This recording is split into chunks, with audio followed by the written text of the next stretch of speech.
મારું નામ રવિ વિકાણી છે. આ મારા વાઈફ છે રજનીબેન વિકાણી. અમે જામનગરથી આવીએ છીએ. અમારા મેરેજને 15 વર્ષ થયા છે. 15 વર્ષ પછી અમને રિઝલ્ટ મળ્યું છે ને આ અમારો નાનો બાબો છે. અમે ઘણી બધી જગ્યાએ ટ્રીટમેન્ટ કરાવી છે. અમદાવાદ પણ ગયા હતા ટ્રીટમેન્ટ કરાવવા માટે, પણ ત્યાં પણ અમને રિઝલ્ટ મળ્યું નથી. છેલ્લે પછી અમે અમારા એક ફેમિલી આંટી છે એના થ્રુ અને સોશિયલ મીડિયા થ્રુ અમને સાહેબનો રેફરન્સ મળ્યો છે. તેના દ્વારા અમે આ હોસ્પિટલે ટ્રીટમેન્ટ કરાવવા માટે આવ્યા છીએ અને તેનાથી અમને વ્યવસ્થિત રિઝલ્ટ મળ્યું છે. અમે આ ગ્લોબલમાં આવતા પહેલાં અમે બધી ટ્રીટમેન્ટ ટ્રાય કરી લીધી છે. આયુર્વેદિક, એલોપેથી, હોમિયોપેથી બધી ટ્રાય કરી લીધી છે. અમદાવાદની સાયકલ પણ એક થઈ ગઈ છે ત્યાંના IVFની, પણ એમાં અમને રિઝલ્ટ ના મળ્યું.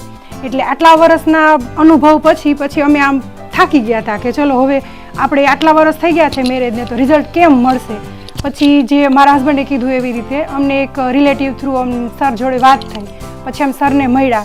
હોસ્પિટલમાં એન્ટર થતાં ત્યાંનો એટમોસ્ફિયર, ત્યાંનો આમ ઓરા ને એટલો સરસ હતો ને, તો આમ પોઝિટિવ વાઇબ્સ આવ્યા કે ના અહીંયા આવશું ને તો ભલે રિઝલ્ટની પછીની વાત છે, પણ ત્યાંનું વાતાવરણ જોઈને એમ એવું લાગે કે આમ શાંતિ મળે છે. નહીંતર અમુક જગ્યાએ જઈએ તો આપણને એમ થયા કરે કે રિગ્રેટ રહે છે કે હજુ આપણને રિઝલ્ટ નથી મળ્યું, હજુ રિઝલ્ટ નથી મળ્યું એમ.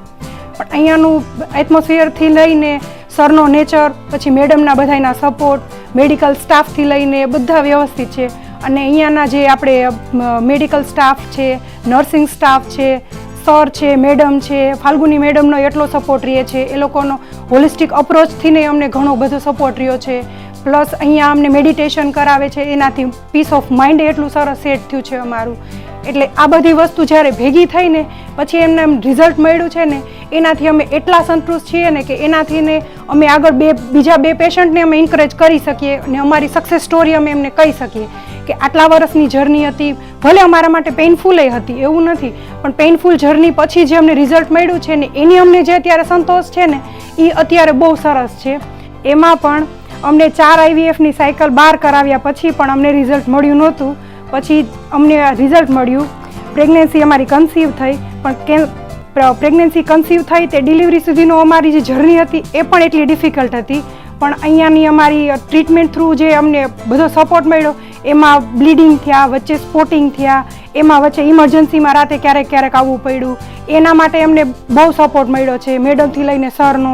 કોઈ પણ ઇમરજન્સીમાં ગમે ત્યારે રાતે ઇવન આવીએ ત્યારે પણ બધો સ્ટાફ એટલો હમ્બલી અમની સાથે બિહેવ કરે, એટલે અમને એટલો સપોર્ટ રહ્યો છે.